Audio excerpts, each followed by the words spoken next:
Bismillahirrahmanirrahim. Waqar Sawan here, and today we are going to discuss second year biology lecture number 2. First of all बेटा यहाँ पे दो terms हैं, intra cellular environment and extra cellular environment. मेरे पास एक cell है, इस cell के अंदर जो चीज़ भी मौजूद है that will be intra cellular environment. Like यहाँ पे इसका साइटोप्लाज्म है, ये न्यूक्लियस है, न्यूक्लियस के अंदर न्यूक्लियोप्लाज्म है। सो इंट्रा सेलुलर एनवायरनमेंट जो सेल के अंदर है। अब सेल की सराउंडिंग में जो कुछ भी पड़ा हुआ है वो क्या कहलाएगा? That will be extra cellular environment. और यहाँ पर जो एक्स्ट्रा सेलुलर एनवायरनमेंट है वो एक फ्लूइड है जो सेल के बाहर पड़ा हुआ है। इस फ्लूइड को बोला जाता है इंटरस्टिशियल फ्लूइड। तो ये क्लियरली आपको पता होना चाहिए कि what is difference between intra cellular and extra cellular environment. Cell के अंदर जो चीज़ मौजूद है इंट्रा सेलुलर एनवायरनमेंट, सेल के बाहर जो चीज़ मौजूद है वो एक्स्ट्रा सेलुलर एनवायरनमेंट। एक तो बेटे एक्स्ट्रा सेलुलर एनवायरनमेंट में सेल के बाहर पाया जाने वाला फ्लूइड है जिसे इंटरस्टिशियल फ्लूइड बोला। एक एक्स्ट्रा सेलुलर एनवायरनमेंट बाहर वाला एनवायरनमेंट है, एक्सटर्नल एनवायरनमेंट, वो भी तो सेल के बाहर ही है ना।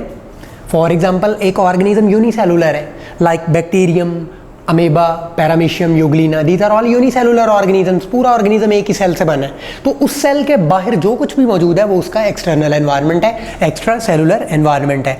अब बेटे फ्लक्चुएशंस आ रही हैं, चेंजेस आ रही हैं इन दोनों एनवायरनमेंट्स के दरमियान। तो जो इंट्रा सेलुलर एनवायरनमेंट होता है उसमें भी चेंजेस आती हैं, एक्स्ट्रा सेलुलर एनवायरनमेंट उसमें भी चेंजेस आती हैं। डिफरेंस क्या है? The changes in intra cellular environment are in a very narrow range, बहुत कम चेंजेस आती हैं, जबकि एक्स्ट्रा सेलुलर एनवायरनमेंट में वाइडर रेंज में चेंजेस आती हैं, ज़्यादा चेंजेस आती हैं। फॉर एग्जांपल बाहर का टेम्परेचर 50 डिग्री सेंटीग्रेड है, कभी 40 हो गया, कभी 20 हो गया, कभी 10 हो गया, 0 पे चला गया। लेकिन हमारी जो बॉडी का टेम्परेचर है, हमारे सेल्स का जो टेम्परेचर है वो बेटे एक कांस्टेंट रेंज पे मेंटेन किया जा रहा है, that is 37 degree Celsius. Next, cells के अंदर यानी इंट्रासेलुलर एनवायरनमेंट में और सेल्स के बाहर यानी एक्स्ट्रा सेलुलर एनवायरनमेंट में कौन कौन से वेरिएबल्स हैं जिनकी वजह से चेंजेस आ रही हैं? They can be water, they can be solutes और दे कैन बी हार्मोन्स। कभी सेल के अंदर वाटर कम हो जाता है, कभी सेल के अंदर वाटर बहुत ज़्यादा हो जाता है, इसी तरह सॉल्यूट्स और हार्मोन्स। लेकिन इन सारी चीज़ों को बेटे एक बैलेंस में रखा जाता है, दैट इज़ कॉल्ड होम्योस्टेसिस। इसको होम्योस्टेसिस कहा जाता है। For normal body functioning, body की नॉर्मल फंक्शनिंग के लिए these all changes are kept in a specific range. ऐसा तो हरगिज़ नहीं है कि सेल के अंदर बिल्कुल ही कॉन्स्टेंट है हर चीज़, चेंजेस आ रही हैं थोड़ी बहुत, लेकिन उन्हें एक हद में रखा जाता है, एक स्पेसिफिक रेंज में रखा जाता है, इक्विलिब्रियम में उनको मेंटेन किया जाता है। फॉर एग्जांपल वाटर सप्लाई अगर बॉडी में बेटे मोर देन नॉर्मल हो जाए तो क्या है, ये चीज़ तो सही नहीं है। मतलब एक्स्ट्रा वाटर भी अगर बॉडी में आ गया तो ये बॉडी के लिए नुकसानदेह है। तो फिर इस सिचुएशन में कंट्रोल सिस्टम क्या करेगा? It does not let body flooded with water. वो बॉडी को इतने एक्सेसिव पानी के साथ फ्लडेड नहीं रहने देगा, वो एक्स्ट्रा वाटर को बाहर एलिमिनेट करवाएगा। कैसे करवाएगा? यूरिन बनाएगा, हाइपोटोनिक यूरिन या डाइल्यूट यूरिन लार्ज क्वांटिटी में बनेगा और जो एक्स्ट्रा पानी था बॉडी के अंदर वो बाहर निकल गया। इसी तरह अगर लेस देन नॉर्मल वाटर है हमारी बॉडी में तो भाई पानी पहले ही कम है, क्या अब भी डाइल्यूट यूरिन बनेगा? यानी ऐसा यूरिन जिसमें पानी बहुत ज़्यादा है? हरगिज़ नहीं। अब हमारा कंट्रोल सिस्टम वाटर को कंजर्व करेगा और ये कंसंट्रेटेड यूरिन बनाएगा, कंसंट्रेटेड यूरिन बनेगा। अब बेटे जो कंट्रोल सिस्टम होता है इसके 3 कंपोनेंट्स होते हैं, receptors, control center and effector. These are the 3 components of a control system. Receptors के दीज आर सेल्स, टिश्यूज और organs which detect the change in the body और in the external environment. Detect करते हैं change को, फिर ये change को detect करने के बाद किस तरफ भेजते हैं? कंट्रोल सेंटर की तरफ भेजते हैं। कंट्रोल सेंटर क्या करता है? उस चेंज को रिसीव करता है, इंटरप्रेट करता है, एनालाइज करता है और अपने अंदर मौजूद स्टोर्ड सेट पॉइंट के साथ उसको कोरिलेट करता है, इंटीग्रेट करता है। क्या कोई चेंज तो नहीं है, कोई वेरिएशन तो नहीं है। अगर कोई चेंज आए तो कंट्रोल सिस्टम बेटे उसे डिटेक्ट कर लेता है। उसको डिटेक्ट करने के बाद control system send message towards the effectors, effectors की जानिब मैसेज सेंड करेगा और फिर इफेक्टर्स क्या करते हैं, they give response to the change. यहाँ पर हम पहले एक फिजिकल कंट्रोल सिस्टम की बात करेंगे, फिर हम control system in living organisms की बात करेंगे। Physical control system, for example एक टेम्परेचर कंट्रोल सिस्टम मौजूद है हमारे पास। टेम्परेचर कंट्रोल सिस्टम में एक सेंसर लगा होता है, like thermostat, you can say thermostat is a sensor. बेटे थर्मोस्टेट क्या करता है, वो टेम्परेचर में जो चेंज आएगा, जो वेरिएशंस आएंगी उनको डिटेक्ट करेगा। It detects temperature change from A set point. इसका मतलब उस टेम्परेचर कंट्रोल सिस्टम के अंदर एक सेट पॉइंट था, उस सेट पॉइंट से टेम्परेचर अगर ज़्यादा होगा या कम होगा तो थर्मोस्टेट को फौरन से पता चल जाएगा। अगर टेम्परेचर ज़्यादा या कम हो गया है और थर्मोस्टेट को पता चल गया है, सेंसर को पता चल गया है, अब ये सेंसर क्या करेगा, ये सिग्नल भेजेगा कंट्रोल सिस्टम की जानिब।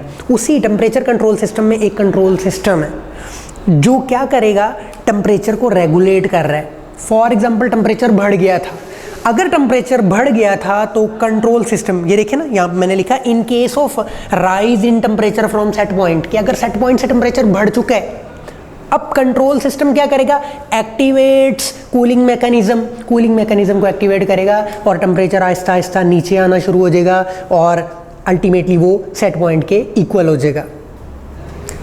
अगर टेम्परेचर सेट पॉइंट से ड्रॉप हो गया था, नीचे चला गया था, तो अब कंट्रोल सिस्टम क्या करेगा, अब control system switches on heater, ये हीटर को ऑन करेगा, आहिस्ता आहिस्ता टेम्परेचर इंक्रीज होना शुरू हो जाएगा और टेम्परेचर इंक्रीज होते होते सेट पॉइंट के इक्वल हो जाएगा। इस तरह से एक फिजिकल कंट्रोल सिस्टम के जरिए हमने देखा। इस फिजिकल कंट्रोल सिस्टम की बात करने के बाद अब हम लिविंग ऑर्गेनिजम्स में कंट्रोल सिस्टम की बात करेंगे, control in the living organisms. Living organisms में हम बात करेंगे एंडोथर्म्स की। Endotherms they are temperature regulated animals. इन ऑर्गेनिजम्स के अंदर एक सेट पॉइंट मौजूद होता है। ह्यूमन इसी कैटेगरी में आते हैं, हम में सेट पॉइंट है, आपको पता है 37 degree centigrade is our set point. तो बेटे हमारी बॉडी में थर्मो रिसेप्टर्स होते हैं। थर्मो रिसेप्टर्स क्या करते हैं, टेम्परेचर वेरिएशंस को डिटेक्ट करते हैं।